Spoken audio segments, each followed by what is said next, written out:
बेटा ठीक बेटा, आज हम लोग सेशन 6 करने जा रहे हैं। कौन सा सेशन? 6वां सेशन करने जा रहे हैं बेटा। 5 सेशन हम लोगों ने कर लिया है। 5 6 30 क्वेश्चन हम लोगों ने कर लिया है और 30 क्वेश्चन की प्रैक्टिस कर लिया है। सेक्शन डी में हमको 4 क्वेश्चन करने होंगे।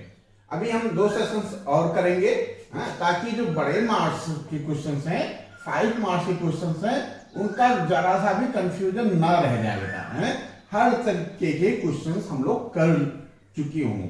एग्जाम में बैठने से पहले हर तरीके के क्वेश्चन सेक्शन डी में जो आ सकते हैं वो हम कर चुके हों, इसलिए हम ये स्पेशल तैयारी कर रहे हैं। ठीक है, सेक्शन बी की हम एक स्पेशल तैयारी कर रहे हैं। स्पेशल तैयारी में ये 6ठा सेशन है। ठीक है बेटा।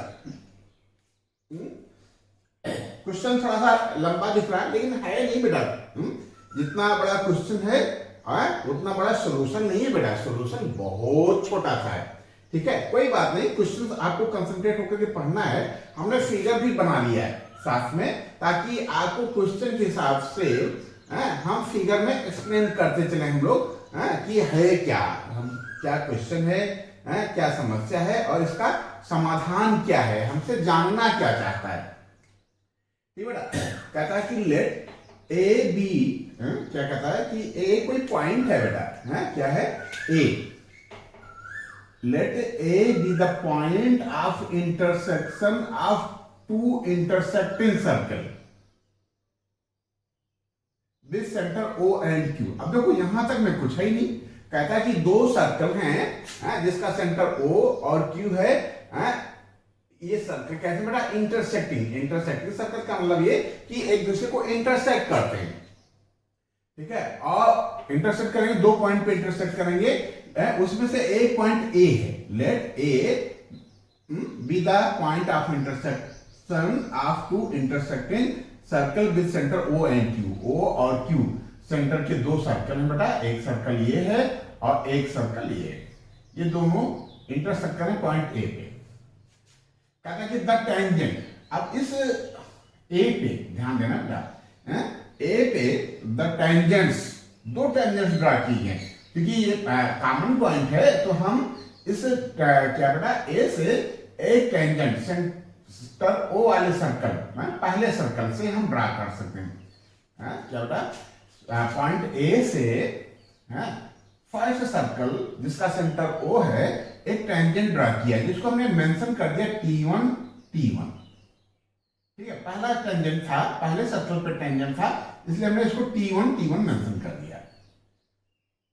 और ए से ही दूसरा जो सर्कल है Q, जिसका सेंटर है, वहां से एक टेंजेंट ड्रा किया गया है। दूसरे सर्कल के लिए एक टेंजेंट ड्रा किया गया है। ये है T1 T2। अच्छा, टेंजेंट की प्रॉपर्टी ये होती है कि यदि सेंटर से, क्या बेटा? सेंटर से पॉइंट ऑफ कांटेक्ट, यहाँ पॉइंट ऑफ कांटेक्ट क्या बेटा? ए। पहला सेंटर O है, O को A से मिलाएं तो जो ये रेडियस है वो टेंजेंट पे 90 डिग्री बनाती है, यानी OA T1 equal to 90 degree. Similarly दूसरा सर्कल है हमारा जिसका सेंटर Q है, Q को A से मिलाएं तो QA T2 भी 90 डिग्री होगा। कहता है कि at A to the 2 circles meet the circles again. जो ये टेंजेंट है T1 ये कहां सर्कल पर दोबारा मिलते हैं? T2 सर्कल पे दोबारा मिलते हैं। कहां मिलते हैं बेटा? B and C। पहले सर्कल को B पे मिलते हैं, इंटरसेक्ट करना है, और दूसरे सर्कल को C पे।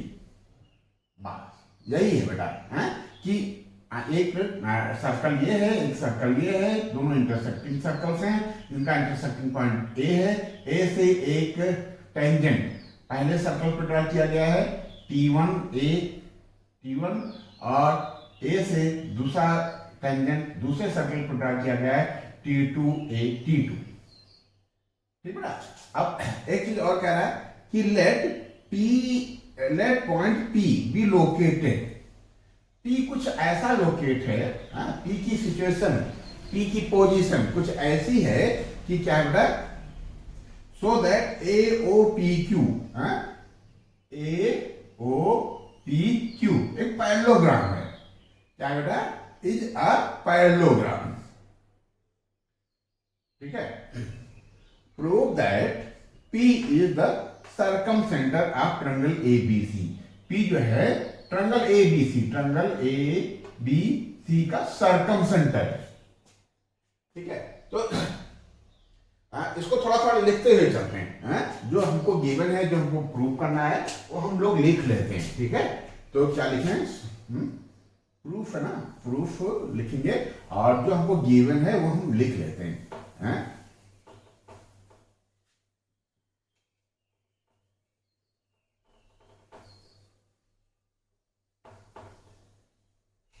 क्या लिखें बेटा?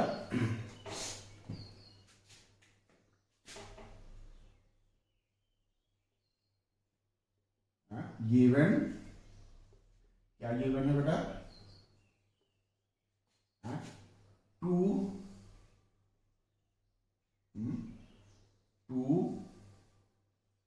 intersecting circle center O and Q। ठीक है। intersecting point from intersecting point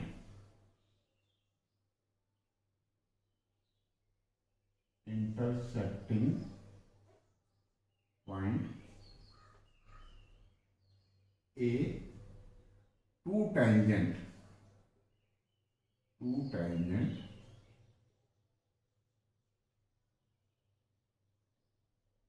क्या होता है? क्या लिखना है? T1A T1 and T2A T2 is drawn। ठीक है। ठीक बेटा? क्या यही है ना बेटा? And P is a point such that such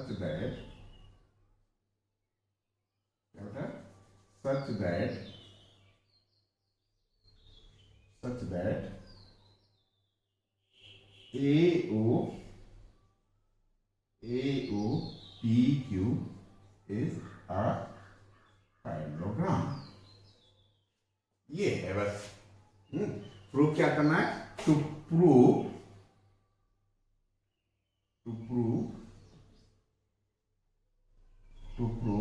क्या होगा? P is a circumcenter। क्या होगा? circumcenter of triangle ABC। ठीक है। बस। अच्छा, अब इसको प्रूव करने से पहले क्या बेटा? इसको प्रूव करने से पहले हमको ये सर्कम सेंटर क्या है ये हमको पता होना चाहिए। P is circum centre of triangle ABC। क्या बेटा? किसी ट्रायंगल ABC का सर्कम सेंटर क्या होता है? ये हमको पता होना चाहिए, तब तो हम बता पाएंगे कि ये है कि नहीं। ठीक है। सर्कम सेंटर क्या होता है बेटा? किन्हीं दो साइड या तीनों साइड्स का जो परपेंडिकुलर बाइसेक्टर है। क्या बेटा? हमारी साइड है क्या? साइड AB है, साइड BC है और साइड CA। इनका जो परपेंडिकुलर बाइसेक्टर जहां इंटरसेक्ट करता है वो पॉइंट सर्कम सेंटर कहलाता है। क्या कहलाता है? सर्कम सेंटर कहलाता है। जैसे क्या बेटा? BC का यदि हम परपेंडिकुलर बाइसेक्टर करें, ठीक है, और इसका परपेंडिकुलर बाइसेक्टर करें, ठीक है, ये यहां से जाएगा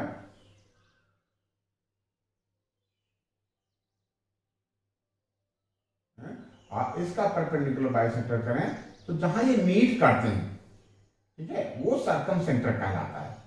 क्या कहलाता है बेटा? Circum centre.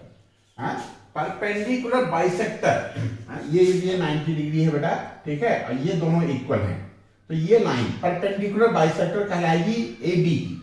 और क्या बेटा, बीसी, बीसी में ये इसके इक्वल है और ये 90 डिग्री है, तो ये लाइन परपेंडिकुलर बाइसेक्टर कहलाएगी, ठीक है। ऐसे ही ये 90 डिग्री है और ये साइड इस साइड के इक्वल है, तो ये परपेंडिकुलर बाइसेक्टर कहलाएगी। परपेंडिकुलर बाइसेक्टर जहां इंटरसेक्ट करते हैं, वो सरकम सेंटर कहलाता है बेटा। क्या कहलाता है? सरकम सेंटर। तो हमको किसी तरीके से बेटा, क्या किसी तरीके से P को हम ऐसा शो करना है कि ये इंटरसेक्टिंग पॉइंट है ट्रायंगल ए बी सी में कम से कम किन्हीं दो साइड्स का, परपेंडिकुलर बाइसेक्टर का इंटरसेक्टिंग पॉइंट है। तो हमारा टारगेट क्या हो गया कि P को एनी हाउ, एन के प्रकार किसी तरीके से हमको ये मेंशन कर देना है कि P लोकेटेड है ए बी और AC के परपेंडिकुलर बाइसेक्टर पे, बस। BC हमको नहीं दिख रहा है, कोई बात नहीं, लेकिन ये हम किसी तरीके से बेटा ये मेंशन कर रहे हैं कि AB का जो परपेंडिकुलर बाइसेक्टर है और CA का जो परपेंडिकुलर बाइसेक्टर है, उनके इंटरसेक्टिंग पॉइंट पे P लोकेटेड है। तो हम ये प्रूव कर ले जाएंगे, क्या प्रूव कर ले जाएंगे कि जो P है वो सरकम सेंटर है ट्रायंगल का, ठीक है ना। बस हमारा टारगेट क्या हो गया कि हमको इसको प्रूव करना है। अब देखो, अब इसको लिखना शुरू कर देंगे। ये परपेंडिकुलर बाइसेक्टर पे तो लोकेटेड है ही है, इसको हम लिखना शुरू कर देते हैं, ठीक है। क्या लिखें? अब देखो बेटा, जो हमको गिवन है उसी की सहायता से हम आगे बढ़ेंगे। हमको गिवन है कि T1 टेंजेंट है, क्या बेटा, T1 टेंजेंट है और OA क्या है, रेडियस है। सिंस क्या बेटा, T1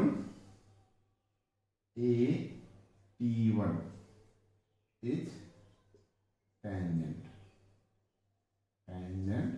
ऑन, क्या बेटा, ऑन फर्स्ट सर्कल एंड क्या बेटा, OA is radius, क्या बेटा, OA is radius, and therefore क्या बेटा, ये एंगल, ये OA T1 कह लो, हाँ, ये ON T1 ही आएगा, therefore एंगल OA T1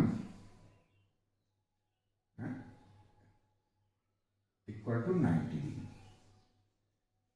समझ में आया कि नहीं बेटा? ठीक है, OA T1 90 डिग्री एंड क्या बेटा, ये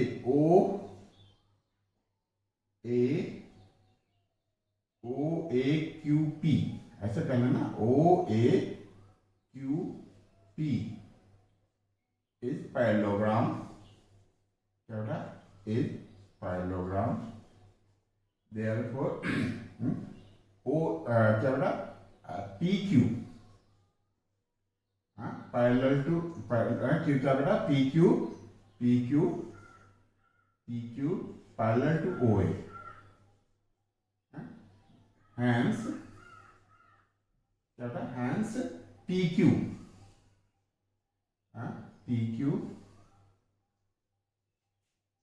perpendicular on T1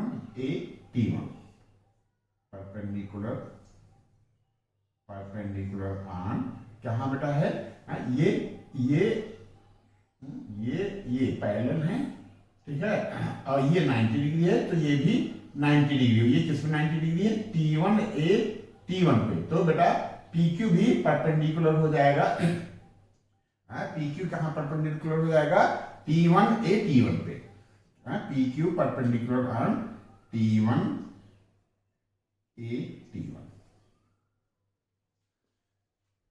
ठीक है बेटा।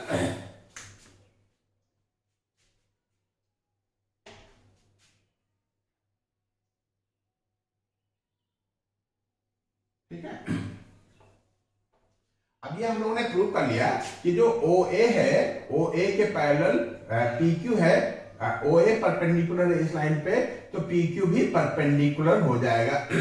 PQ कहां परपेंडिकुलर हो जाएगा? PQ परपेंडिकुलर हो जाएगा T1A T1 पे। अब देखो बेटा, क्या देखें, नाउ क्यों इसको थोड़ा सा मेंशन कर लेते हैं। नाउ AC, क्या बेटा, AC इज कॉल्ड, और यहां कुछ और लिख देते हैं इसको, AC है, ABC है, यहां D लिख लेते हैं। नाउ AC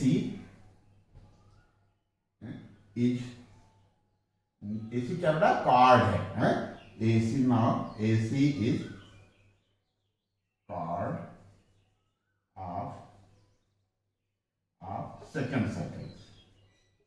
क्या ये कार्ड है ना बेटा, सेकंड सर्कल, एंड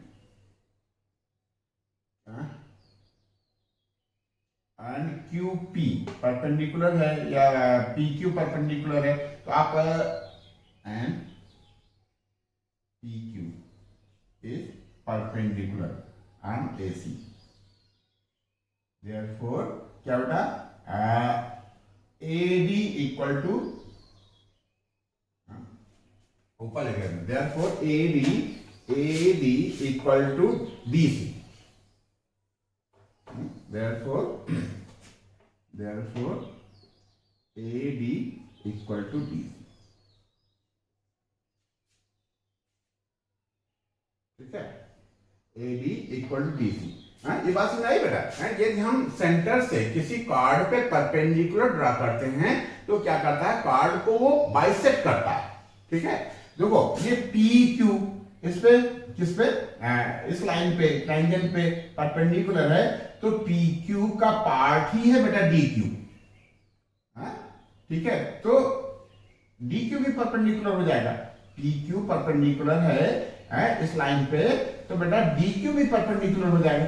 क्यों DQ की एक पार्ट है किसका, PQ का।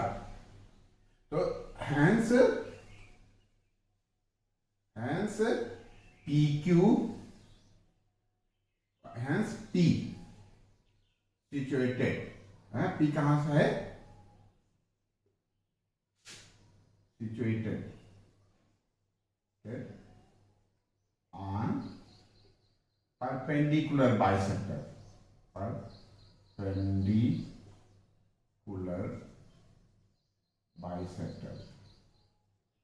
bisector of किसका बेटा, AC, on AC। बात समझ आए कि नहीं? ये क्या है, PQ क्या है, परपेंडिकुलर बाइसेक्टर है, किसका परपेंडिकुलर बाइसेक्टर है बेटा, किसका बाइसेक्टर, परपेंडिकुलर बाइसेक्टर AC का। तो P कहां है, परपेंडिकुलर बाइसेक्टर पे सिचुएटेड है। बात समझ पा रहा है कि नहीं बेटा? है ये 90 डिग्री है, तो ये भी 90 डिग्री हो जाएगा। ठीक है, ये ठीक, क्यों, ये और ये पैरेलल है, ये 90 डिग्री है। ठीक है, इसका मतलब ये QD भी 90 डिग्री होगा। क्यों, इसी का एक बना हुआ पार्ट है। यदि हम सेंटर से किसी कार्ड पे परपेंडिकुलर ड्रा करते हैं तो कार्ड को क्या करता है, वो बाइसेक्ट करता है। तो इसका मतलब ये हुआ कि AD इक्वल टू DC हो गया। क्या हो गया बेटा, AD इक्वल टू DC हो गया। इसका मतलब ये हुआ कि जो P है इसके परपेंडिकुलर बाइसेक्टर पे है, किसके, AC के। ठीक है, कहां है बेटा, परपेंडिकुलर बाइसेक्टर पे है। अब देखो बेटा, अब हम दूसरी लाइन लेने जा रहे हैं AB। ठीक, अब वही पुराना तरीका, क्या, QA, क्या बेटा, QA के पैरेलल है PO, और PO का पार्ट हम मान लेते हैं PE। ठीक है, तो क्यों बेटा, QA परपेंडिकुलर है, किसपे परपेंडिकुलर है, T1A T2A T2 पे, तो हमारा PE भी परपेंडिकुलर हो जाएगा किस पे, T1A T2 पे। तो हम लिख भी सकते हैं सिमिलरली वी कैन प्रूव, क्या प्रूव कर सकते हैं कि P is situated on perpendicular bisector of AC। Similarly आप चाहो तो लिख दो, या थोड़ा सा और एक्सप्लेन कर लो, कोई बात नहीं, हम लोग एक्सप्लेन कर लेते हैं ताकि समझ में आ जाए एग्जामिनेशन में। आप कह सकते हो कि सिमिलरली वी कैन प्रूव, लेकिन यहाँ हम करने की कोशिश करेंगे ताकि पहला पार्ट है क्या बेटा, जो हमारा QP है वो परपेंडिकुलर बाइसेक्टर पे है AC के, और ये दूसरा पार्ट क्या बेटा PO परपेंडिकुलर बाइसेक्टर है AB पे। क्लियर हो जाए, कॉन्सेप्ट क्लियर हो जाए, फिर क्या लिखेंगे similarly bisector on AC, similarly जैसे हमने वो प्रूव किया, similarly QA parallel to PO and क्या था QA रेडियस है ना, QA perpendicular on T1A T2 T1A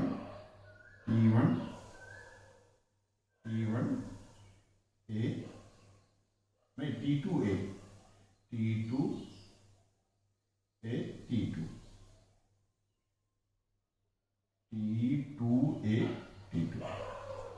ठीक है ना। QA परपेंडिकुलर ऑन QA कहाँ परपेंडिकुलर है बेटा, है ना AB। आप AB भी कर सकते हो, इतना लंबा करने की जरूरत नहीं। Therefore PO perpendicular on AB, क्यों पैरेलल है दोनों। QA परपेंडिकुलर है किस पे, AB पे, ठीक है। तो हमारा बेटा PO भी परपेंडिकुलर है AB पे। और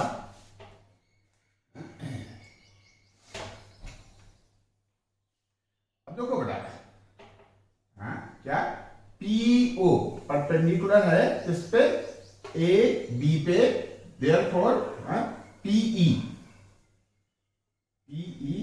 परपेंडिकुलर, PE कह लो या OE, देयरफॉर क्या लिखा है, PO परपेंडिकुलर है इस पे, देयरफॉर क्या लिखे, ये बाइसेक्ट करेगा ना बेटा, देयरफॉर EA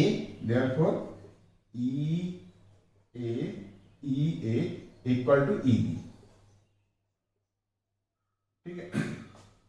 अब देखो क्यों, वही पुराना तरीका, ये कि हम किसी सेंटर से क्या बेटा, किसी सेंटर से किसी कार्ड पे, ये बेटा क्या है, AB कार्ड है फर्स्ट सर्कल का, क्या बेटा AB कार्ड है फर्स्ट सर्कल का, और यहां से हमने परपेंडिकुलर डाला है, तो परपेंडिकुलर क्या करता है, बाइसेक्ट करता है। तो यहां लिख सकते हैं, ये इक्वल क्यों है, क्यों AB is called of first circle, ठीक है। तो हैंस क्या बेटा PO हैंस पॉइंट P लिख लो, hence point P situated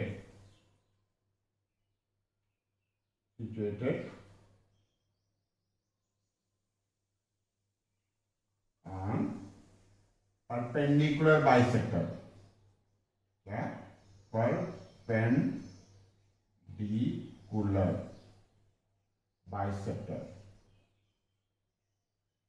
of किसका बेटा AB। तो ठीक है, बस ये हमारा काम हो गया है। अब लिख दें कि सिंस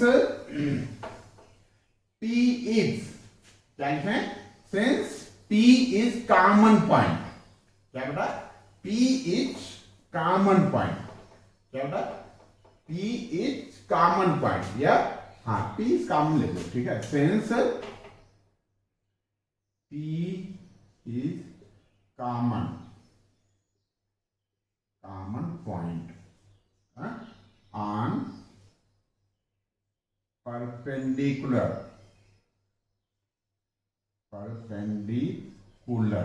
क्या परपेंडिकुलर बाइसेक्टर ऑफ किसका बता A B and A C. therefore P is circumcenter, क्या होता है circumcenter of triangle ABC। Prove, ठीक है बेटा।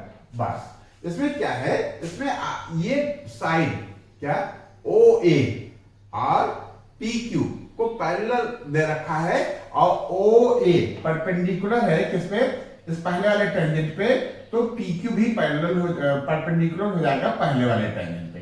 अब देखो बेटा Q क्या है, सेंटर है दूसरे सर्कल का, और दूसरे सर्कल का जो कार्ड है बेटा वो AC है। क्या बेटा कार्ड AC है। तो यदि हम QP परपेंडिकुलर है तो ये क्या करेगा बेटा, सेंटर से यदि हम कार्ड पे परपेंडिकुलर डालते हैं या QP क्या है परपेंडिकुलर है, तो बेटा QD भी परपेंडिकुलर हो जाएगा। क्यों, D QP पे सिचुएटेड है, तो ये एंगल 90 डिग्री हो जाएगा, ये 90 डिग्री हो जाएगा। तो इसका मतलब ये हुआ कि जो QD है ये बाइसेक्ट करेगा किसको, AC को, मतलब AD इक्वल टू DC हो जाएगा। It's means P is situated on perpendicular bisector of AC। ठीक है, क्लियर। सिमिलरली ये क्या है बेटा, ये QA परपेंडिकुलर है दूसरे वाले टेंजेंट पे, T2 वाले पे, और QA के पैरेलल है PO। इसका मतलब PO भी हमारा किस पे, दूसरे वाला टेंजेंट मतलब AB पे परपेंडिकुलर होगा। QOP कह लो या PO कह लो, ठीक है, ये परपेंडिकुलर होगा। और ठीक बेटा, ठीक, तो ये PO का पार्ट हमारा OE है, तो OE भी परपेंडिकुलर हो जाएगा। OE परपेंडिकुलर है AB पे, इसका मतलब E जो है बाइसेक्ट करेगा किसको, AB को।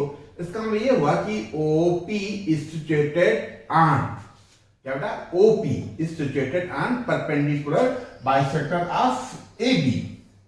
तो OP सिचुएटेड है कहां, परपेंडिकुलर बाइसेक्टर ऑफ AB। और क्या बेटा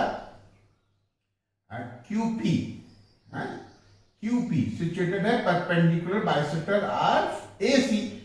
इसका मतलब ये कि कॉमन पॉइंट है, P कॉमन पॉइंट है AB के परपेंडिकुलर बाइसेक्टर और AC के परपेंडिकुलर बाइसेक्टर। और जो परपेंडिकुलर बाइसेक्टर के इंटरसेक्टिंग पॉइंट होते हैं, जो कॉमन पॉइंट होता है, वही हमारा सर्कमसेंटर होता है। बस इस तरीके से थ्योरम प्रूव हुई क्या, कि यदि टू इंटरसेक्टिंग सर्कल्स हैं, उनका common point intersecting point A है, A से दो टेंजेंट ड्रा किया जाए, AC और AB, ठीक है। अब P कोई पॉइंट ऐसा हो कि OAQP एक पैरेललोग्राम बनाए, तो P क्या होगा, सर्कमसेंटर होगा ऑफ ट्रायंगल ABC। ये नोट कर लो, हम लोग अगला क्वेश्चन करते हैं, नोट कर लो बेटा।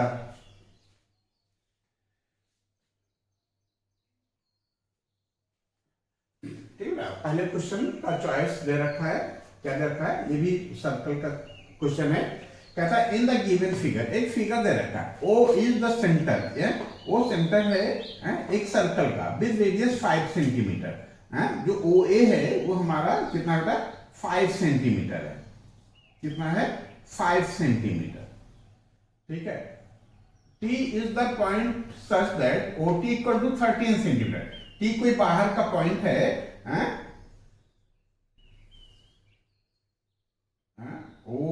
OP कह लो, OP equal to OQ equal to 5 centimetre. और क्या गिवन है बेटा, OT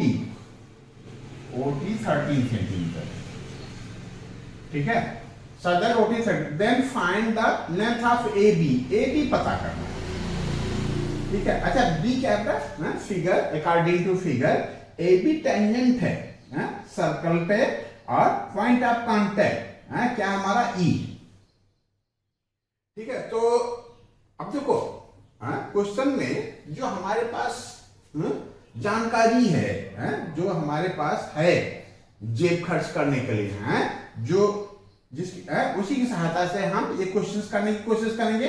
हम क्या जानते हैं बेटा कि यदि पी पी टेंजेंट है जिसका पॉइंट ऑफ कांटेक्ट पी है और ओ सेंटर है, तो ओपी परपेंडिकुलर होगा। ओपी क्या होगा? परपेंडिकुलर होगा पीटी पे। सेंस क्या लिखा बेटा? ओपी इज रेडियस एंड क्या होता? एंड पीटी क्या होता? PT and PT is tangent therefore क्या बेटा? therefore OP perpendicular on OP perpendicular on PP। ठीक है, PP। ठीक है, इसका मतलब ये हुआ कि ये जो हमारा OPT है वो राइट एंगल ट्रायंगल है। Hence ट्रायंगल कौन सा बेटा? OPT is right angle triangle। ठीक है, now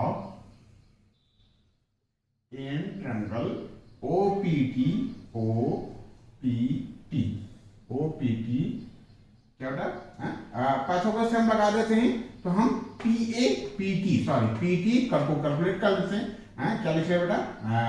now in triangle OPT OT का स्क्वायर, क्यों? ओटी हाइपोटेन्यूज है। ओटी का स्क्वायर इक्वल टू ओपी का स्क्वायर प्लस पीटी का स्क्वायर। ठीक है, ओटी कितना दे रखा है बेटा? ओटी 13 दे रखा है, तो ये 13 का स्क्वायर इक्वल टू ओपी हमारा रेडियस है 5 है इक्वल प्लस पीटी स्क्वायर। ये हो जाएगा 169 minus 25 equal to P T square. ठीक है, क्या बेटा? इधर से रफ करते हैं तो पीटी इक्वल टू ये कितना हो जाएगा बेटा? 144 equal to P T square.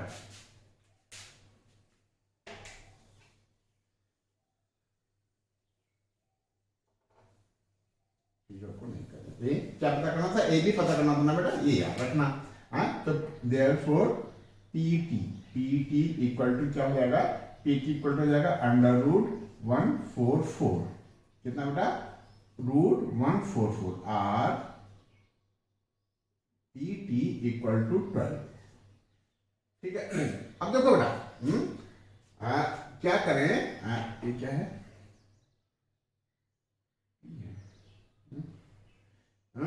ये हमने ये पता कर लिया कि पीटी कितना है। अब दो ट्रायंगल लेंगे। अब देखो दो ट्रायंगल लेंगे और दोनों में हम सिमिलरिटी प्रूव करेंगे। ध्यान देना बेटा। क्या ध्यान देना है? दो ट्रायंगल हमको लेना है जिसमें ऐसा ट्रायंगल लें जिसमें ए बी आ जाए। अच्छा, ए बी नहीं आ रहा है तो ए ई आ जाए।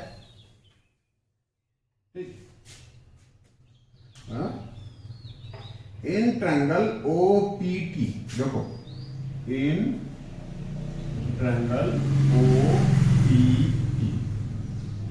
ओपीटी और दूसरा ट्रायंगल ले लेते हैं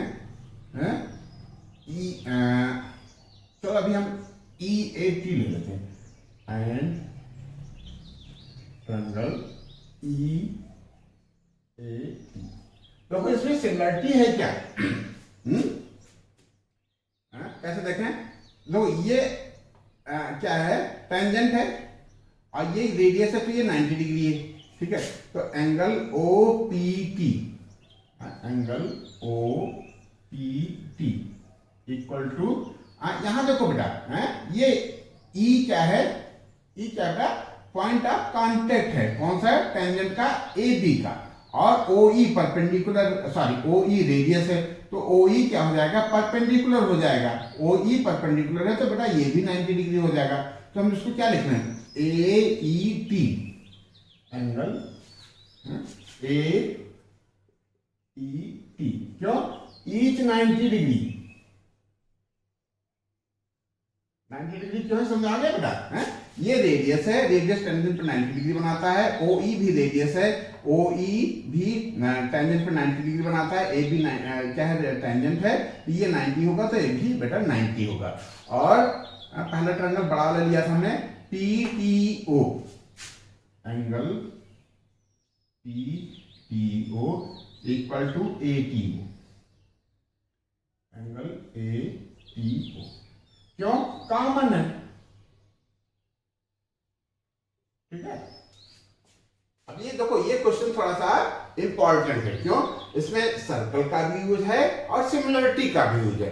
जब एक से ज्यादा एप्लीकेशन किसी क्वेश्चन में अप्लाई होते हैं तो वो क्वेश्चन इंपॉर्टेंट बन जाता है बेटा, ठीक है। तो ये अच्छा, इसमें सीधे सीधे दिख भी नहीं रहा था कि ये सिमिलर है तो किस सीक्वेंस में सिमिलर है, तो देखो बेटा, पी ई के इक्वल है और टी टी के इक्वल है, तो ये जो हमारा ट्रायंगल होगा, देयरफॉर ट्रायंगल का यदि हम नाम लेते हैं तो मानो हम इसको लिख लेते हैं O P T, triangle O P T similar है, किसके सिमिलर है बेटा, हमने ओ को कहा, तो ओ को बारे में हमको तो अभी पता नहीं है, लेकिन जो पी है, पी ई के इक्वल है, तो हम ये सेकेंड टर्म जो पी है, पी की जगह पे हम ई लिख लेंगे और टी की जगह पे टी लिख लेंगे, तो बचा क्या बेटा, ए बच रहा है, तो ए यहां हम ए लिख लेंगे, बात समझ पाए, पी ई के इक्वल था, टी टी के इक्वल था, तो हमने ई टी लिख लिया।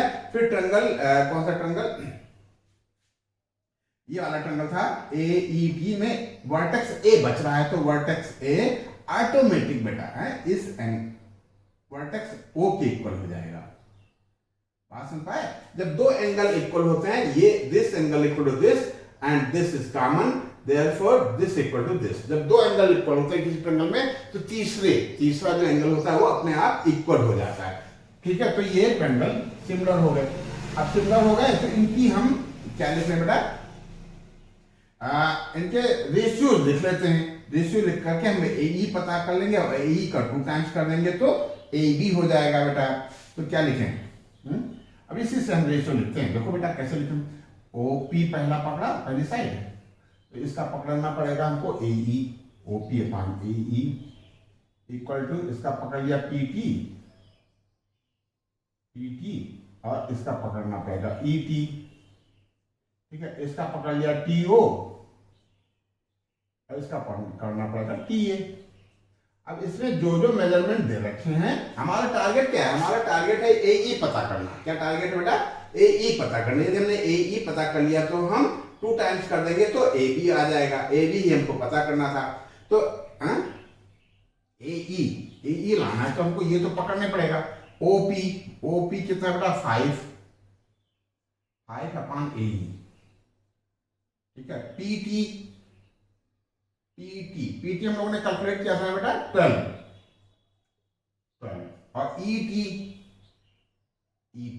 अच्छा क्या बेटा, ओटी हमारा 5 था ना, ओटी 5 था और ओई 5, सॉरी क्या था, ओटी 13 था और ये 5 है, तो ईटी कितना हो जाएगा, ईटी हमारा 8 हो जाएगा। देखना बेटा बहुत सारी चीजें इसमें हिडन है, बस इसी से हमारा काम चल जाएगा, बात समझ पा रहे हो कि नहीं। इसमें हमारा ई टी है, क्या है, ई टी, ई से टी तक, ई से टी तक हमको नहीं दे रखा है, लेकिन हमको दे रखा है, क्या दे रखा है, ओटी दे रखा है, ओटी 13 है और ये ओ ई 5 है, तो ये कितना बच गया बेटा 8, बस इसी की सहायता से हम ए ई कैलकुलेट कर लेंगे, ठीक है। अब इसको रफ कर सकते हो, ठीक है, ठीक, इसको रफ कर लिया। और 12AE इक्वल टू 5 इंटू 8 और AE equal to 5 into 8 upon 12। ठीक है, किससे डिवाइड करना? 4 से। 4 3 जा 4 2 जा और AE इक्वल टू 10 अपॉन 3। अब हमको पता कर क्या करना? नाउ क्या AB equal to 2 times of AE, कितना होगा? 2 टाइम्स ऑफ AE, तो 2 इंटू 10 अपॉन 3, हो जाएगा 20 अपॉन 3। कितना आ जाएगा? 20 upon 3 equal to 6 and 2 upon 3 centimetre. यही बेटा हमारा आंसर हो गया। ठीक है, जो AB था, AB AE का 2 टाइम्स था। AE हमने सिमिलरिटी के एप्लीकेशन से AE कैलकुलेट कर लिया। AE 10 अपॉन 3 आ गया, तो AB हो गया 2 टाइम्स ऑफ AE कैलकुलेट कर लिया। 6 एंड 2 अपॉन 3 आया बेटा। ये नोट कर लो, हम लोग आगे बढ़ते हैं।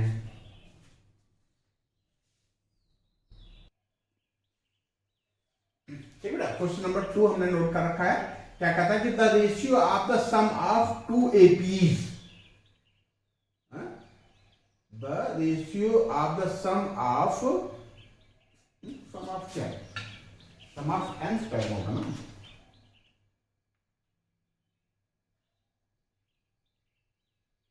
sum of n term, the ratio of the sum of n term, n term of 2 APs is 7n plus 1 ratio 4n plus 27. Find the ratio of mth term. mth term का ratio पता करना है। तो कैसे करें बेटा? सबसे पहले हम लेट कर लेते हैं। लेट क्या करें बेटा? लेट कर लेते हैं।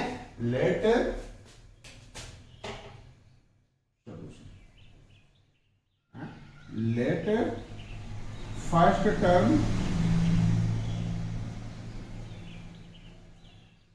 Of first AP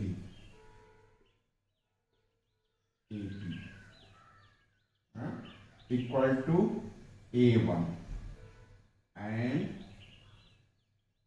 common difference of first AP equal to D1 and first term क्या होता? first term of second AP equal to A2 and क्या होता? common difference of second AP equal to D2. Therefore ratio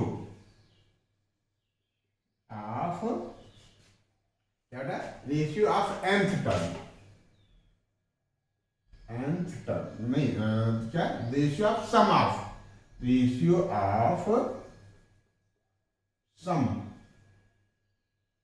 of n term, sum of n term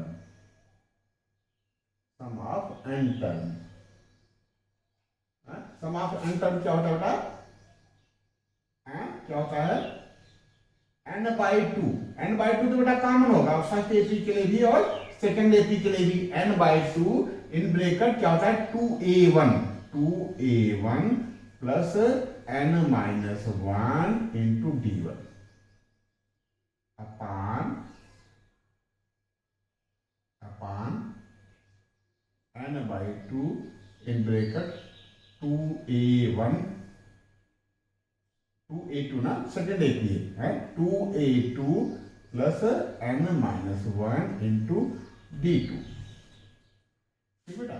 और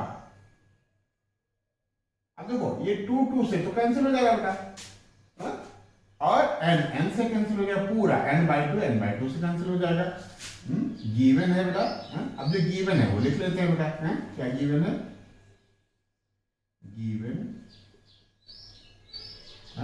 given है 2a1 plus n-1 into d1 whole upon 2a2 plus n-1 d2 equal to ratio क्या दे रखा है 7n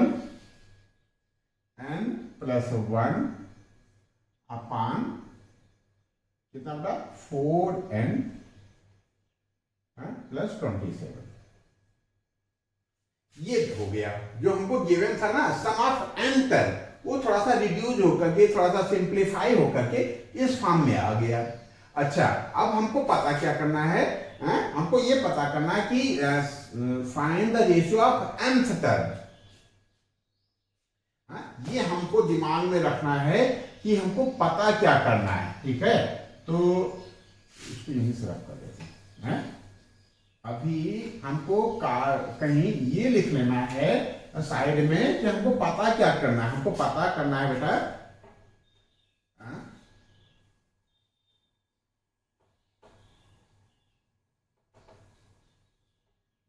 हमको क्या पता करना है बेटा कि टू फाइंड, लिख लेते हैं, क्या लिखें, nth टर्म का रेशियो। तो nth टर्म क्या हो जाएगा a1 plus m-1 into d1 whole upon a2 bracket में m-1 इंटू d2। ये हमको पता करना है nth टर्म का रेशियो। a1 फर्स्ट एपी का nth टर्म और सेकंड एपी का nth टर्म का रेशियो पता करना है, ये पता करना है हमको। अब देखो इसको हम इक्वेशन 1 मान लेते हैं, ठीक है। अब इससे क्या बेटा, इससे हम इसको कंपेयर करते हैं, ठीक। फर्स्ट हमको ये पता करना है ना बेटा, और हमारे पास है ये, तो किसी तरीके से बेटा किसी तरीके से यदि ये a1 के फॉर्म का आ जाए, किस फॉर्म का आ जाए, a1 के फॉर्म का। बाकी चीजें तो सिमिलर दिख रही, m-1 है, यहाँ n-1 है, तो कुछ बात बन सकती है। क्या बात बन सकती है, ये किसी तरीके से बेटा ये 2 गायब हो जाए। क्यों, बात समझने की कोशिश करना बेटा, किसी तरीके से ये 2 यदि गायब हो जाए तो मजा आ जाए। तो 2 गायब कैसे होगा, 2 गायब तब होगा जब हम इस पूरे में 2 का डिवाइड करने की सिचुएशन में आ सकें। तो इसके लिए इस टाइप का क्वेश्चन जब सम ऑफ m टर्म दे रखा हो और nth टर्म पता करना हो, या सम ऑफ m टर्म के रेशियो दे रखे हो और nth टर्म का रेशियो पता करना हो, तब हम कुछ चीज याद रखते हैं। क्या याद रखते हैं कि जो ये है ना बेटा n की जगह पे हम 2m-1 सब्स्टिट्यूट कर देंगे। क्यों सब्स्टिट्यूट करेंगे, देखो बेटा, यदि हम m के जगह पे 2m लिख लेंगे -1, और एक -1 ये है, तो -1 और 2 कॉमन हो जाएगा, 2m-2 आ जाएगा, 2 कॉमन ले सकते हैं तो m-1 आ जाएगा। 2 यहाँ भी मिल जाएगा, 2 यहाँ भी, पूरा 2 कॉमन ले लेंगे, यहाँ भी 2 कॉमन ले लेंगे, कैंसिल कर देंगे, तो हमारा इस फॉर्म का आ जाएगा।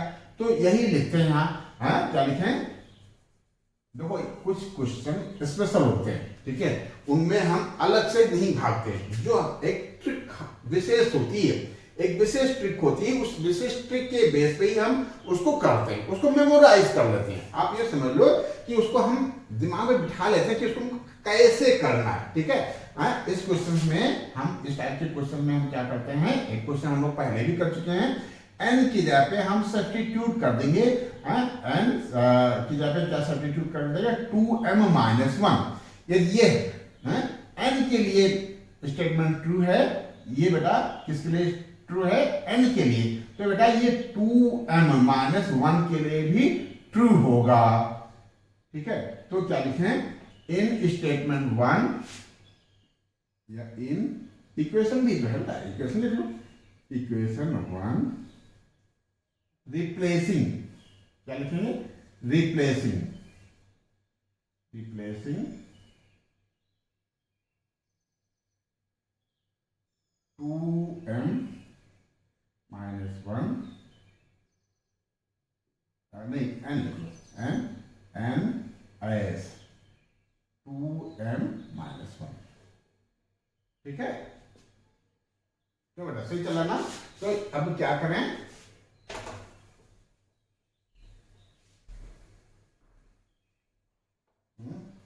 ये 2a1 लिखा रहने देंगे, 2a1 प्लस का साइन, और जो n है, n की जैसे हमको क्या रिप्लेस करना है, 2m -1। इसको हमको याद रखना है बेटा, इसको मेमोराइज रखना है कि इस टाइप के क्वेश्चंस में एपी में जब सम ऑफ m टर्म गिवन हो और nth टर्म को निकालना हो तो हम ऐसे रिप्लेस करते हैं, n की जगह पे 2m -1, ठीक है। तो n की जगह पे हमको क्या लिखना है, 2m -1, और एक ये -1 है ही है, इंटू d1 अपान 2a2 प्लस ये 2m -1 इंटू d2।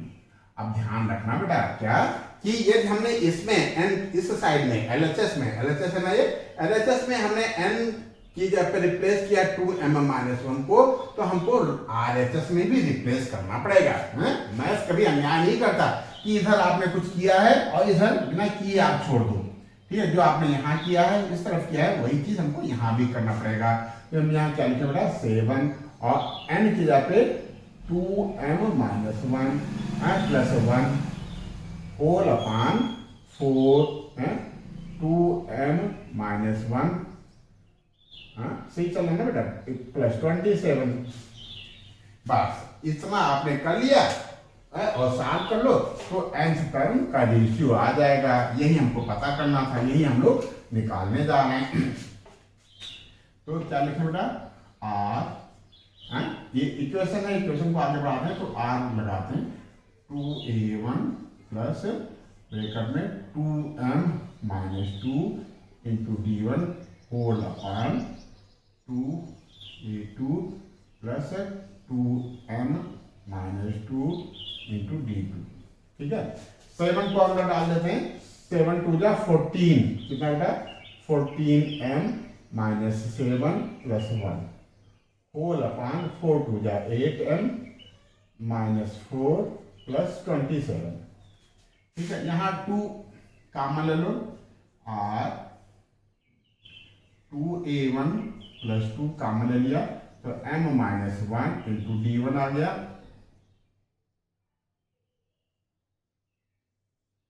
यहाँ क्या 2a2 प्लस 2 कॉमन ले लिया, m -1 d2 आ गया, इक्वल टू 14m 7 में और 1 मिलकर के -6 दे देगा अपान 8m माइनस और प्लस में करके प्लस का 23 दे देगा हमको, ठीक है। अब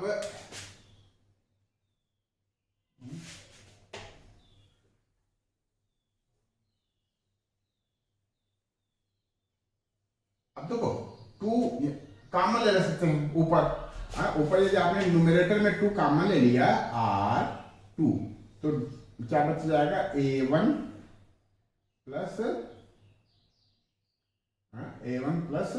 m -1 into d1 whole upon 2 common ले लिया तो a2 plus m -1 into d2। ये क्या हो गए, m से टर्म हो गए, ठीक है। और इधर कितना आया है, ये आया है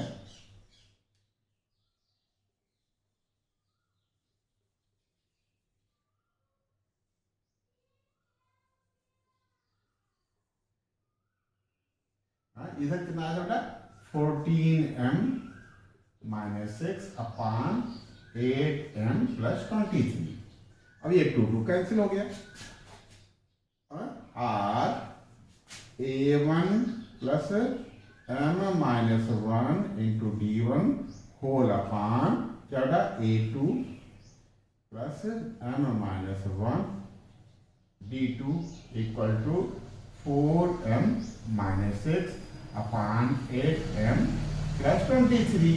यही आंसर है बेटा, यही हमको लाना था। क्या लाना था? nth टर्म का रेशियो। तो फर्स्ट एपी का nth टर्म ये हो जाएगा a1 plus m minus d1, और सेकंड एपी का nth टर्म हो जाएगा a2 plus m minus 1 d2। इन दोनों का रेशियो ये इस फॉर्म में आ गया m के फॉर्म का। नंबर 2 में के लिए जो चॉइस है वो हमने नोट कर रखा है। क्वेश्चन नंबर 2 में दो क्वेश्चन दे रखे थे। हमको जो हम लोगों ने पहले किया वो करना था या ये करना है। हम लोग क्योंकि एग्जामिनेशन हॉल से बाहर बैठे हैं अभी, इसलिए दोनों की प्रैक्टिस करेंगे। दोनों एपीज के थे, ठीक है। क्या कर रहा है कि the sum of n terms of 3 APs are S1, S2 and S3, ठीक है। S1, S2 और S3 क्या है बेटा?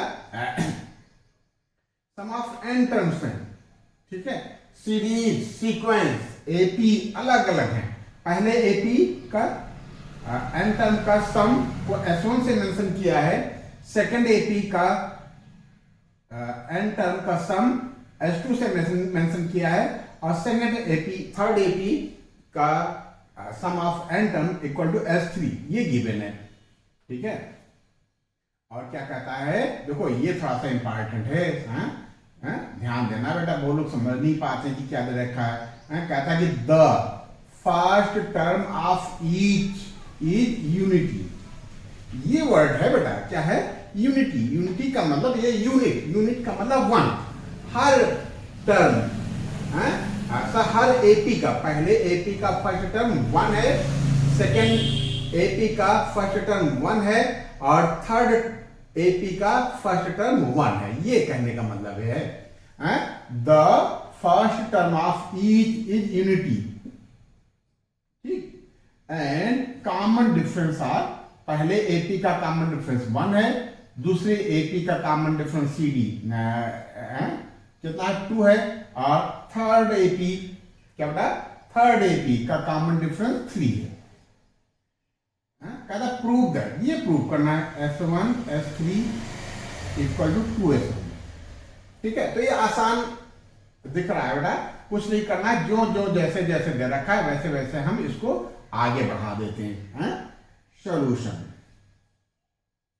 क्या दे रखा बेटा? गिवन S1 इक्वल टू, हम डायरेक्ट S1 लिखते हैं, या लिख लो अकॉर्डिंग टू क्वेश्चन।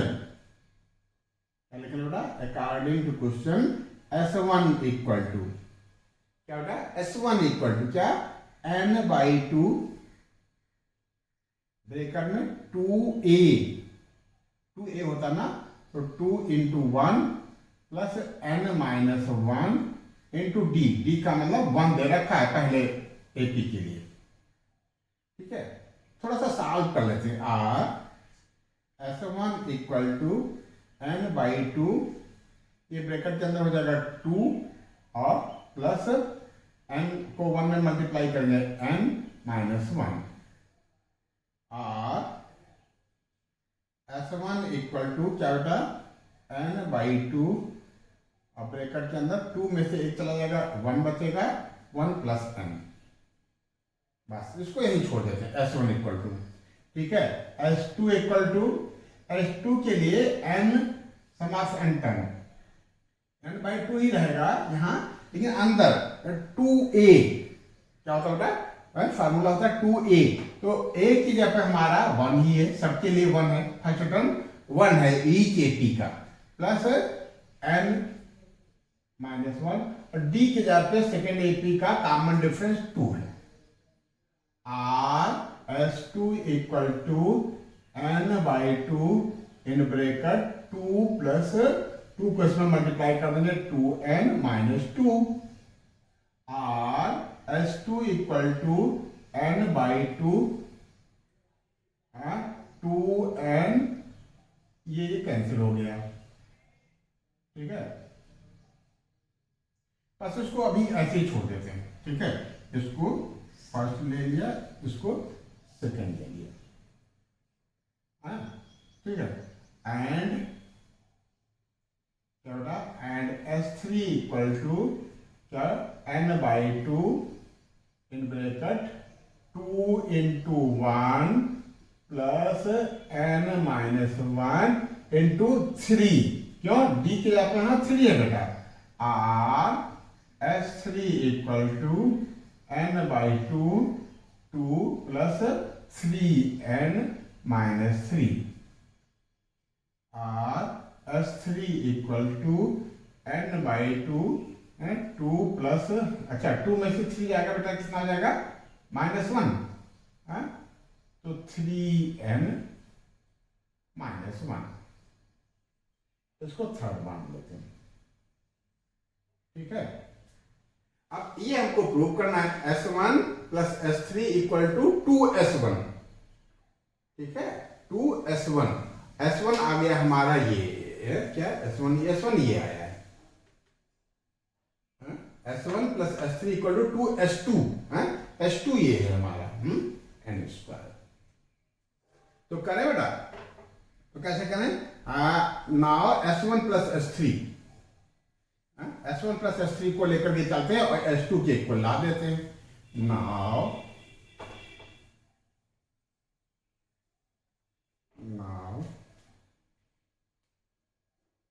क्या था, now S1 plus S3 equal to, हमारे हिसाब से कितना आ जाएगा, S1 है हमारा n/2,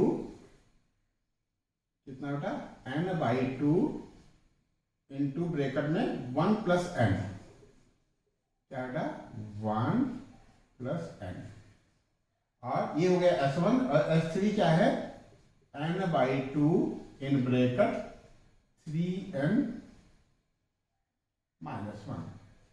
अच्छा, इसको सॉल्व करके बेटा हमको इस फॉर्म का लाना है, चाहो तो इसको थोड़ा सा और इंप्रूव कर सकते थे, 2n इस 2 कैंसिल हो जाएगा, 2 कैंसिल हो जाएगा, एक लाइन में यहाँ लिख लेते हैं, S2 इक्वल टू क्या होता है, n²,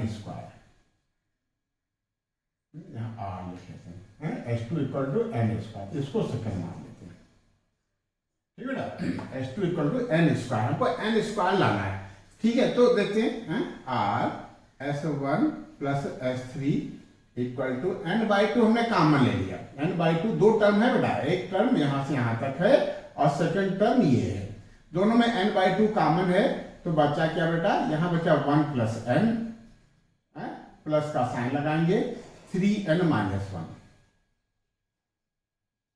ठीक है, 1 कैंसिल हो गया, ठीक है, 1 कैंसिल हो गया, r S1 plus S3 equal to n/2 और n और 3n मिलकर के 4n हो जाएंगे, 2 2 जा 4, ठीक है। तो ये क्या आ गया बेटा, r S1 plus S3 equal to 2n²,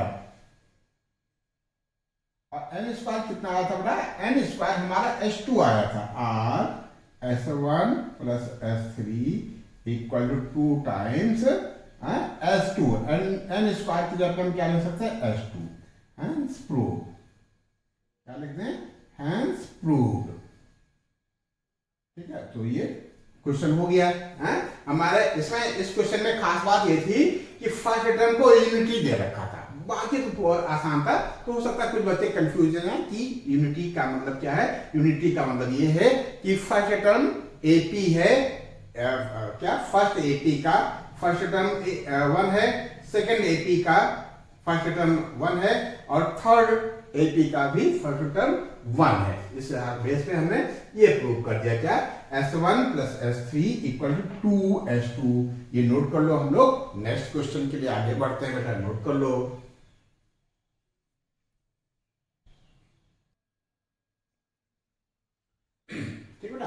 question number 3 हमने नोट कर रखा है, प्रोबेबिलिटी का की प्रॉब्लम है। क्या कहता है, in a game the entry fee is ₹5। Entry fee किसी गेम की शुरुआत करने के लिए एंट्री फीस ₹5 है। कहता game consist of tossing a coin 3 time. Game में क्या है, आप एक कॉइन को 3 टाइम टॉस कर सकते हो। इफ ठीक है, कि किसी कॉइन को 3 टाइम्स आप टॉस कर रहे हो तो टोटल आउटकम क्या क्या हो सकते हैं, ये बेटा हमको आना चाहिए।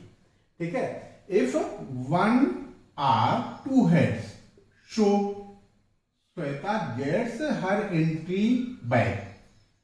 ये जो जितने भी आउटकम्स आ रहे हैं उसमें यदि 1 हेड आ जाए या 2 हेड आ जाए तो उसकी एंट्री फीस वापस आ जाएगी। एंट्री फीस क्या थी, ₹5। ठीक है, टॉस किया और उसमें से यदि एक बार हेड आ जाए या 2 बार हेड आ जाए, ठीक है, तो उसकी एंट्री फीस वापस आ जाएगी। इफ सी सो 3 टाइम्स, ये तीनों बार क्या बेटा, इफ 3 टाइम्स हेड आ जाए, तीनों बार हेड आ जाए, सी रिसीव डबल हर एंट्री फीस। तो ये ₹5 के साथ साथ ₹5 तो आएगा और ₹5 और आ जाएगा, डबल आ जाएगा, ₹10 आ जाएगा। कब, जब ये 3 हेड्स आ जाए। हर एंट्री फीस अदरवाइज, ये ऐसा ना हो, मतलब ना 1 हेड आवे, ना 2 हेड आवे, ना तीनों हेड आवे। ठीक है, तब क्या होगा, सी विल लूज, वो हार जाएगी, लूज हो जाए करेगी, मतलब उसकी एंट्री फीस वापस नहीं होगी। ठीक है, for tossing a coin 3 times find the probability that she lose the entry. ठीक है, in a game entry fees ₹5। Game consist of tossing a coin 3 times. If 1 or 2 heads, so श्वेता gets her entry fees back. 1 head आ जाए या 2 head आ जाए, उसकी entry fees वापस आ जाएगी।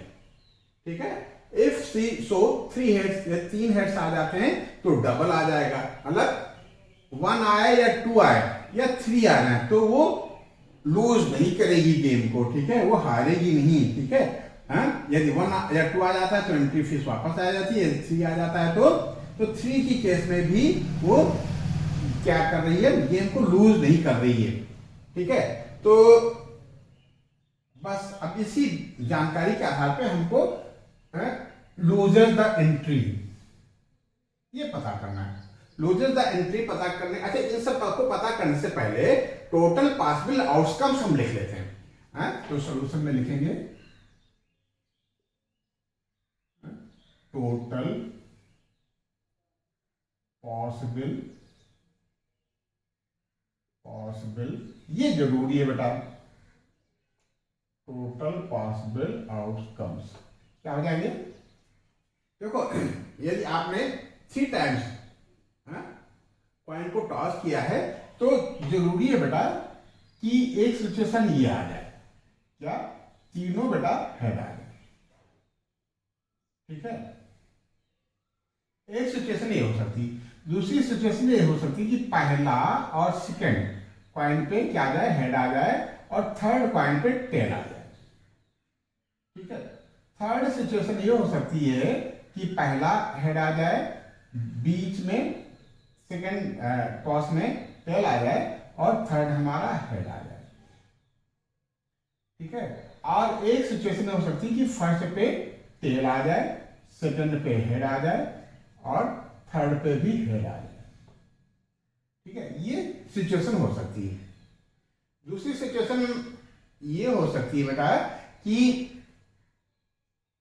फर्स्ट पे तो टेल आया ही है, सेकंड पे भी टेल आ जाए, और थर्ड पे हेड आ जाए।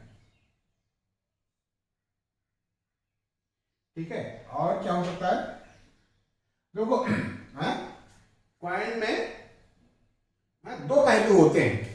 ठीक है, 2 फेस होते हैं, एक तो होता है हेड, दूसरा होता है टेल। एक फेस पे हेड आता है, दूसरे फेस पे टेल।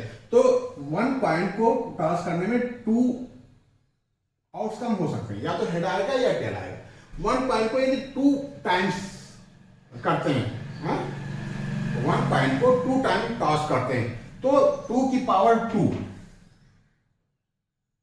4 आउटकम आएंगे, ठीक है।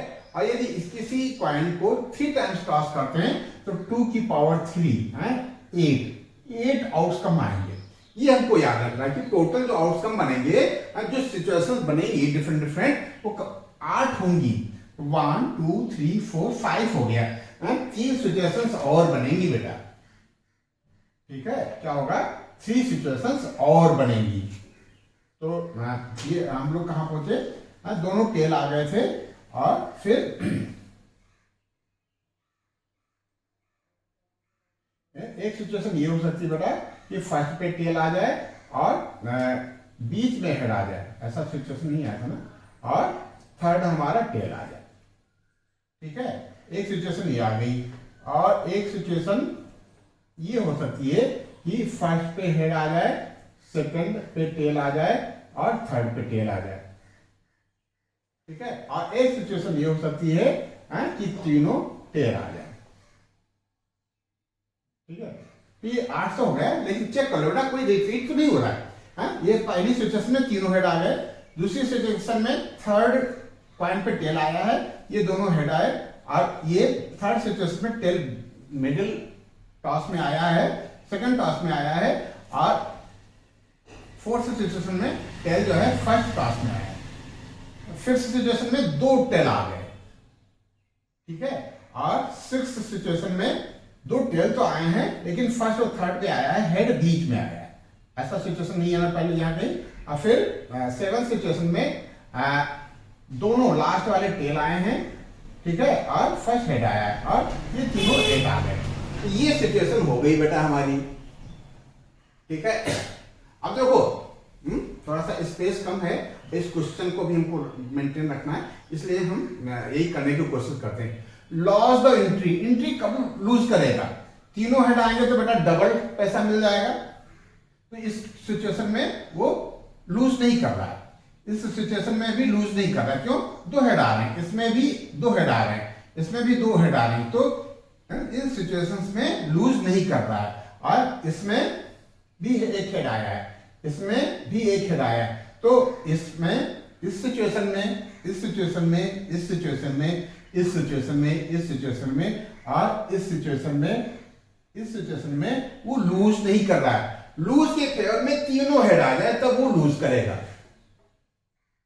ठीक है बेटा। एंट्री को लूज कब करेगा? 5 रुपए कब नहीं मिलेंगे? जब तीनों हेड आ जाए। तो हम क्या जानते बेटा कि probability of an event equal to favourable outcome upon total outcome. तो फेवर में हमारे लूज करने की फेवर में कितना हो गया? हमारा ये हो गया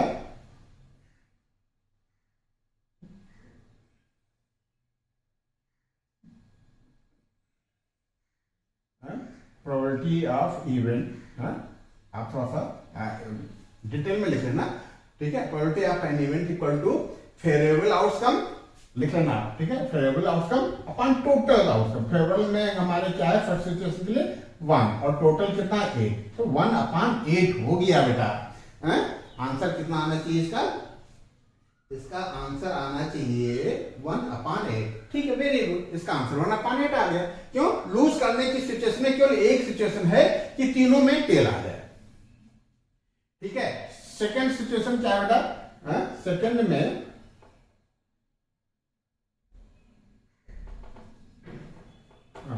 कहता गेट्स डबल एंट्री फी। क्यों? इसके भी फेवर में बेटा डबल में, डबल कब होगा? जब तीनों हेड आए हैं। सी शो 3 है, सी रिसीव डबल हर एंट्री फीस। डबल कब आएगा? जब तीनों हेड आएंगे। तो डबल में भी हमारा बेटा फेवर में 1 आ गया। एक सिचुएशन ये है, फेवर में हमारी कौन सी सिचुएशन है? ये तीनों हेड आ जाए 1 अपॉन 8। इसका भी आंसर 1 अपॉन 8 आना चाहिए बेटा, ठीक है, वेरी गुड। सेकंड सिचुएशन भी यही आ गया। सेकंड सिचुएशन कहता है, थर्ड सिचुएशन क्या कहता है कि प्रोबेबिलिटी पता करो। क्या पता करो? प्रोबेबिलिटी। डिटेल में आप थोड़ा सा लिखना बेटा, ये आउटकम जरूर लिख लेना। Just gets her entry fee back. ठीक है, कहता है कि वो अपनी एंट्री फीस वापस पा जाता है। तो एंट्री फीस कब वापस आती है? जब एक या दो हेड आए, एक या दो हेड आए, हमारे तीनों हेड आ गए हैं, तब तो डबल मिल जाएगा, और तीनों टेल आ गए तो मिल में नहीं करेगा, तो हमारे फेवर में कब? Just gets her entry fee back. मेरे फेवर में हमारी ये सिचुएशन ये आ जाएगी 1, इसमें दोनों हेड आ रहे हैं, इसमें दोनों हेड आ रहे हैं, इसमें एक हेड आ रहा है, ये भी फेवर में। क्यों? कहता है कि 1 और 2 हेड आते हैं तो एंट्री फीस वापस आ जाती है। इसमें ये भी हमारे फेवर में है और ये भी फेवर में, ये फेवर में नहीं है, तो फेवर में कितने हो गए? 1 2 3 4 5 एंड 6 अपॉन 8। आप लिखोगे favourable outcome upon total outcome, बस, और ज्यादा तो लिखना नहीं। 2 3 जा 6, 2 4 जा 8, तो ये 3/4 आंसर हो गया। ये क्वेश्चन नंबर 3 हो गया। बस लास्ट क्वेश्चन और करना है, ये नोट कर लो, हम लोग आगे बढ़ते हैं बेटा, नोट कर लो।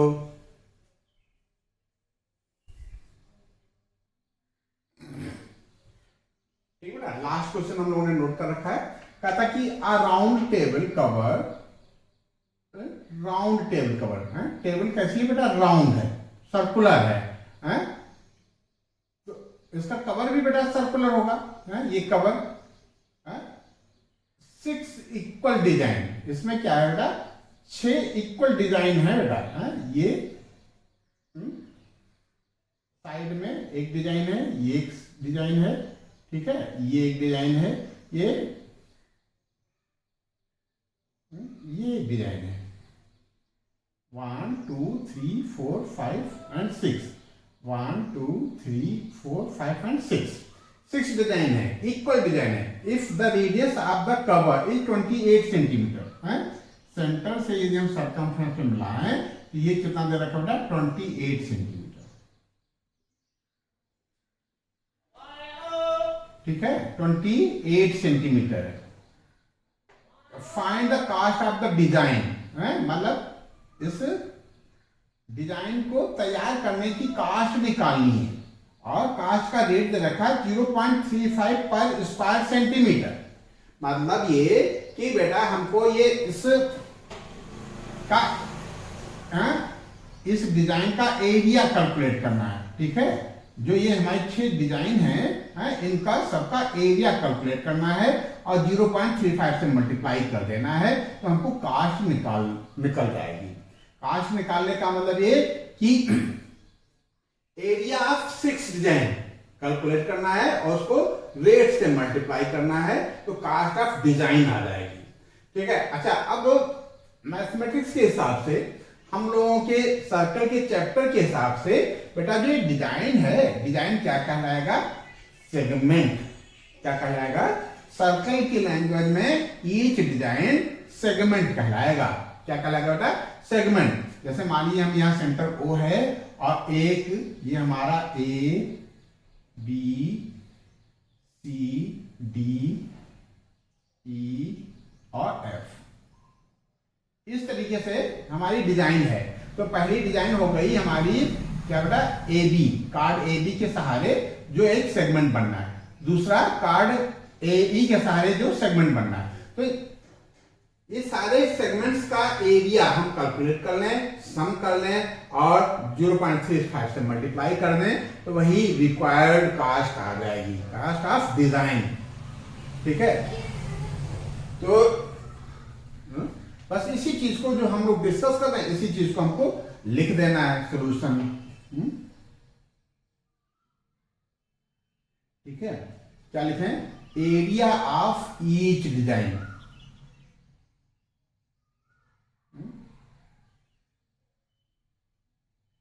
थोड़ा सा इसमें हम इसका नामनक्लेचर कर देते हैं। क्या लिखें? Late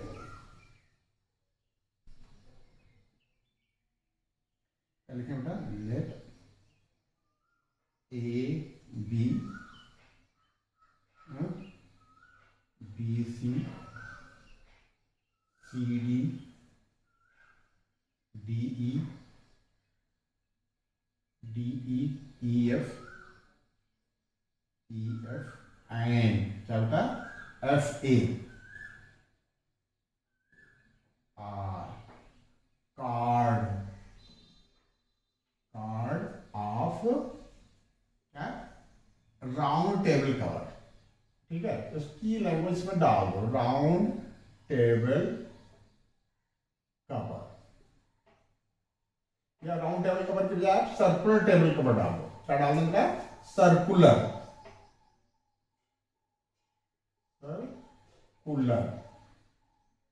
table cover.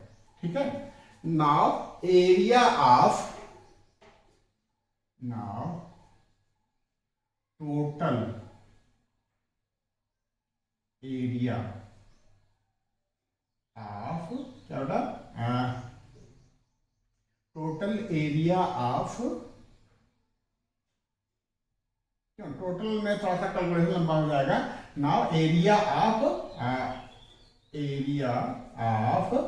One design, one का निकालो पहले, वन डिजाइन इक्वल टू क्या हो जाएगा, area of segment, area of segment equal to area of sector. Sector क्या होता है बेटा, डायरेक्ट हम सेगमेंट का एरिया नहीं कैलकुलेट कर सकते हैं, लेकिन एरिया ऑफ सेक्टर कैलकुलेट कर सकते हैं। A O B A, area of sector A O B A minus area of triangle A O B. क्या बेटा, ट्रायंगल के एरिया को माइनस कर दें पूरे सेक्टर के एरिया से, तो एरिया ऑफ सेगमेंट आ जाएगा। ठीक है, तो कैसे करें बेटा, एरिया ऑफ सेक्टर, सेक्टर के लिए फार्मूला क्या है हमारा, पाई आर स्क्वायर थीटा अपान 360। अब देखो बेटा थीटा कितना बनेगा, ये यदि हम इसको यहां मिला दें बेटा, ठीक है,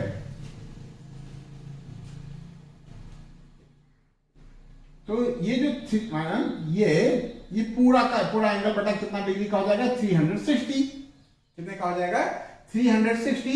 और ईच एंगल, अब पूरा 360 को कितने से डिवाइड किया है बेटा, 6 से। 6 पार्ट होंगे, एक एंगल ये होगा बेटा, 1 2 3 4 5 एंड 6, 6 एंगल्स में डिवाइड हो जाएगा 360 को। तो ये वाला एंगल हमारा कितना आ जाएगा बेटा, 360 अपान 6, 360 अपान 6, तो ये 60 डिग्री आ जाएगा। ठीक है, तो कैसे करें, area of sector equal to क्या था, पाई को आप 22 अपान 7 लिख लो, 22 अपान 7, पाई आर कितना है, 28 into 28, pi are square. Theta के लिए आप क्या लिखोगे, क्यों आप डायरेक्ट इसको कर सकते हो, 360 को 6 से डिवाइड किया गया है तो 60 डिग्री आ जाएगा। तो क्या लिखें,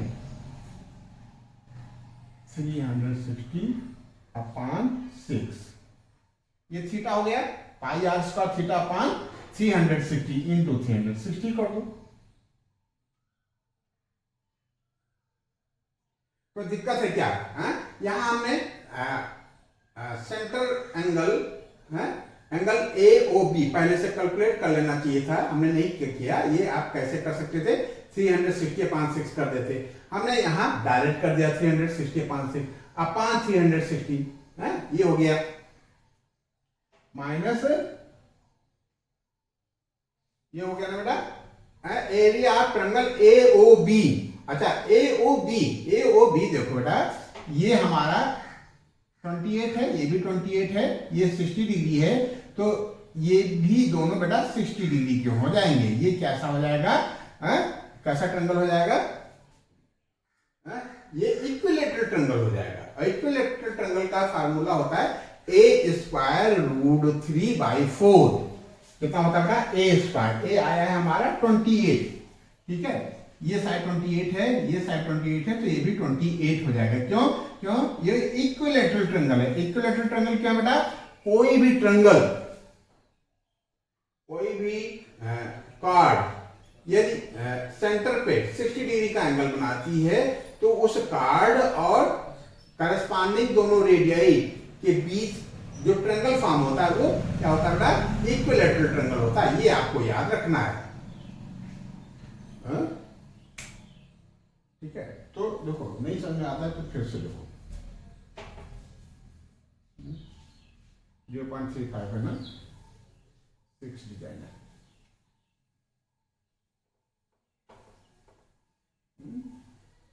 आपको समझने के लिए हम कर रहे हैं, बाकी लिखने को तो हम वहां मेंशन कर सकते हैं। ठीक है, क्या बेटा, जैसे मान लीजिए कोई भी सर्कल है और इसका कोई कार्ड सेंटर पे, कहां बेटा, सेंटर पे ये 60 डिग्री फॉर्म करता है। कितने डिग्री बनाता है एंगल, 60 डिग्री। कितने डिग्री बेटा, 60 डिग्री। तो ये ट्रेंगल कैसा कहलाएगा, ये ट्रेंगल इक्विलैटरल ट्रेंगल कहलाएगा। क्यों, ये बेटा तो 60 डिग्री है, ये साइड साइड इक्वल है, तो ये मान लो x है एंगल और इसके सामने ये भी x हो जाएगा। क्यों, अब इक्वल साइड्स की अपोजिट एंगल्स भी इक्वल होते हैं, तो 60 plus x equal to 180 degree. तो 60 plus 2x equal to 180 degree, तो 2x इक्वल टू कितना बेटा, 60 उधर चला जाएगा 120, तो x इक्वल टू 60 डिग्री। ठीक है, ये नोट कर लो। तो ये 60 हो गया, ये 60 हो गया, तो तीनों एंगल 60 डिग्री को हो गए। तो ये क्या हो गया बेटा, एक इक्विलैटरल ट्रायंगल हो गया। तो इस तरीके का एंगल यदि बनता है सेंटर पे, तो वो ट्रायंगल जो है वो क्या कहलाता है, वो ट्रायंगल इक्विलैटरल ट्रायंगल कहलाता है। और इक्विलैटरल ट्रायंगल का फार्मूला होता है, यदि मान लीजिए 21 है, ये 21 है, तो इसका एरिया होता है a²√3/4। क्यों, ये 21 है तो ये भी बेटा 21 हो जाएगा। क्यों, क्योंकि ये इक्विलैटरल ट्रायंगल है। तो ये हो जाएगा a² मतलब 21, 28 था ना बेटा, साइड कितनी थी, 28, 28 इंटू 28 a², 28 इंटू 28 इंटू √3/4। ठीक है बेटा, वो कितना आया था, कास्ट आई थी 0.35 थी ना बेटा, 0.35। बस करते हैं बेटा। ठीक है, ये क्लियर हो गया ना, a²√3/4। और यहां आप ब्रैकेट में लिख दो ताकि एग्जामिनर को ये ना लगे कि कहीं से कॉपी कर लिया होगा। लिख दो triangle AOB is an equilateral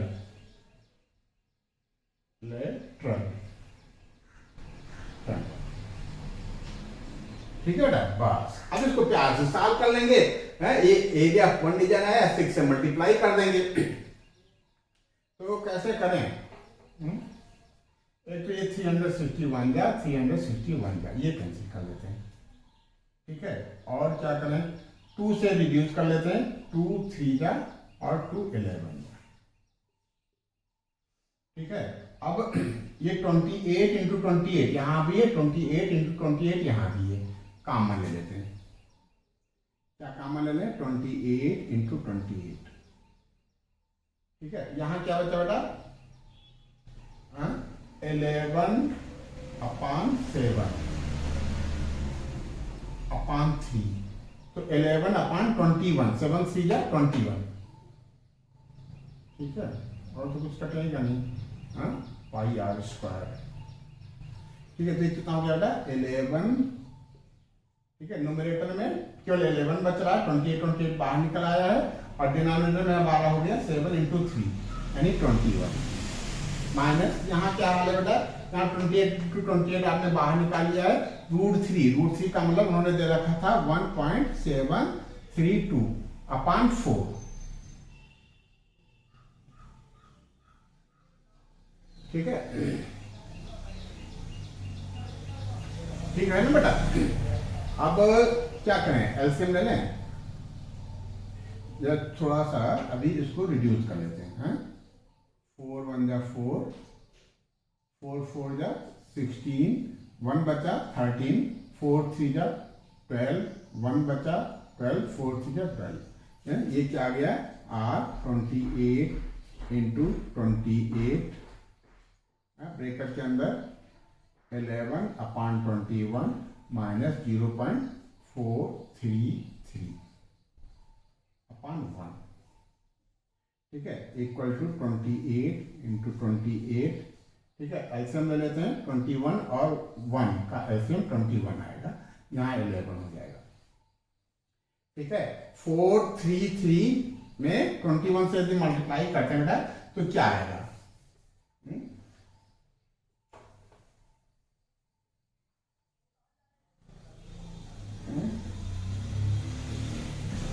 क्या करना है?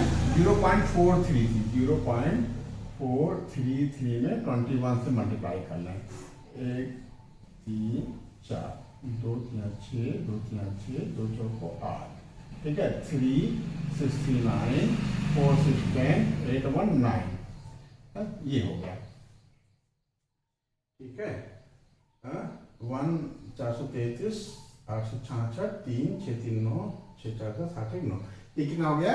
11.000 लिख लो माइनस 9.093, ठीक है, इक्वल टू 28 इंटू 28 इंटू 10 में से 3 जाएगा बेटा 7, यहाँ से 9, 9 में से 9 जाएगा 0, यहाँ भी बचा 9, 9 में से 0 जाएगा 9, यहाँ भी कितना बचा बेटा 10, 10 में से 9 जाएगा 1.97 अपॉन 21 स्क्वायर सेंटीमीटर, ठीक है। ये आ गया, तरीका यही है कैलकुलेशन में हो सकता है प्रॉब्लम हो जाए, वो ध्यान दिए रहना का, ठीक है, तो बताते रहना कि ये कुछ गलती होती है कैलकुलेशन में, करने का तरीका यही है। तो एरिया ऑफ 1 डिजाइन इतना आ गया, तो एरिया ऑफ 6 डिजाइन कितना हो जाएगा? Area of 6 design, area of 6 design, इसमें 6 से मल्टीप्लाई कर देंगे, 28 इंटू 28 इंटू 1.907 अपॉन 21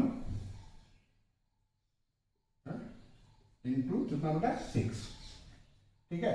अब 7 से रिड्यूस हो रहा है, 7 3 जा 7 4 जा, ठीक है, 3 1 जा और 3 2 जा स्क्वायर सेंटीमीटर, ठीक है। ये कितना आ जाएगा बेटा? 4 दूनी 8, 8 इंटू 28 इंटू 1.907 स्क्वायर सेंटीमीटर, ठीक है। 8 का इसमें मल्टीप्लाई कर लेते हैं, 8 7 56 के 6 हाथ 56 और 8 9 72 के 2 हाथ 7 8 8 7 15, ठीक है। 8 से हमने मल्टीप्लाई किया है इसमें, 8 7 56 और 8 9 72 के 2 हाथ है 7 8 8 7 15 इंटू 28, और पॉइंट कहाँ ले जाएगा बेटा? 3, तो 1 2 3 1 2 3 यहाँ पॉइंट लग जाएगा, ठीक है। आप चाहो तो इसको थोड़ा सा राउंड अप कर देते हैं, इसको 28 इंटू 15.26 स्क्वायर सेंटीमीटर, ठीक है, इक्वल टू क्यों बेटा? अब इसको मल्टीप्लाई कर ही लेते हैं, क्यों, कहाँ तक कैलकुलेशन से बचेंगे हम लोग, ठीक है। 28 में 15.26 में 28 से मल्टीप्लाई कर लेते हैं, 15 पॉइंट रफ वर्क है ये, 15.26 में 28 से मल्टीप्लाई कर लेते हैं, तो 8 6 48 के 8 हाथ 4 8 2 16 4 20 के 0 हाथ 2 8 5 40 2 42 के 2 हाथ 4 8 8 8 4 12, ठीक है। 8 6 48 के 8 हाथ 4 8 2 16 4 20 के 0 हाथ 2 8 5 40 2 42 के 2 हाथ 4 8 8 8 4 12, ठीक है। 2 6 12 के 2 हाथ 1 2 2 4 1 5 2 5 10 2 1 2 1 3 8 2 5 2 7 2 3 4, पॉइंट कहाँ लग जाएगा? 2 डिजिट पे पॉइंट लग जाएगा, ये आ जाएगा 427.28 स्क्वायर सेंटीमीटर, ठीक है। Now total cost of design equal to area of design into rate of design, क्या लिखना होता है? नाउ टोटल कास्ट, क्या बेटा, total cost equal to area of design, area into rate of design. ठीक है, आप थोड़ा सा डिटेल में लिख लेना। एरिया हम लोगों का कितना आ गया है बेटा, 427.28 और रेट क्या है 0.35 पर स्क्वायर सेंटीमीटर, 0.35। ठीक है, बस इसको हम सॉल्व कर लेते हैं, जो आएगा वही हमारा रिक्वायर्ड आंसर हो जाएगा। ठीक है, ये किसमें आएगा बेटा, रुपीज में आएगा। ठीक है, या थोड़ा सा और बढ़िया लिखना चाहते हो तो इसको क्या लिखो, 427.28 cm स्क्वायर इंटू 0.35 रुपी पर cm स्क्वायर। ठीक है, अब जो आंसर आएगा cm कट जाएगा, रुपीज में आ जाएगा। ठीक है, बस हम इसको क्या कर लें, कैलकुलेशन कर लेते हैं बेटा। क्या हमको 3.5 से मल्टीप्लाई करना है 0.35 से, किसमें 427.28 में, किसमें बेटा 427.28 में, 427.28 इंटू कितना बेटा 35। ठीक है, 5 और 40 के 0, हाथ 4, 5 10, 4 14 के 4, हाथ 1, 5 के 35, 1 36 के 6, हाथ 3, 5 10, 3 13 के 3, हाथ 1, 5 का 20, 1 21। ठीक है, अब 3 से करें, 3 और 24 के 4, हाथ 2, 3 दूनी 6, 2 8, 3 7 21 के 1, हाथ 2, 3 दूनी 6, 2 8, 3 चौका 12। ठीक है, 0 4 4 8, 8 6 14 के 4, हाथ 1, 3 1 4 1 5, 8 1 9, 2 2 4 1। ठीक है, ये कितना आ गया बेटा 149, 2 2 4 डिजिट पर लगा दे, 2 3 4.5 क्या लिखा 5 कर देंगे 5 रुपये, यही हमारा आंसर आ जाएगा। ठीक है, तो इस तरीके से सेशन 6 कंप्लीट हुआ, सेशन 6 कंप्लीट हुआ। इसका मतलब 36 क्वेश्चंस की हम लोगों ने प्रैक्टिस कर ली है। ठीक है, और हमको 4 क्वेश्चंस करने होंगे। ठीक है, तो अभी एक सेशन और करेंगे, फिर हम ये पाएंगे कि अपने को हमने काफी इंप्रूव कर लिया है। किसके लिए, सेक्शन डी के लिए। ठीक है, तो आज का सेशन हम लोग यही समाप्त करते हैं। आप लोगों ने पूरे कंसंट्रेशन से इस सेशन को देखा, सुना और समझा, इसके लिए आपको बहुत बहुत धन्यवाद। और बेटा यदि आपने इस चैनल को सब्सक्राइब नहीं किया है तो इस चैनल को आप सब्सक्राइब कर लो। ठीक है, ताकि आपको समय समय पे नोटिफिकेशन मिलते रहें। ठीक बेटा, धन्यवाद।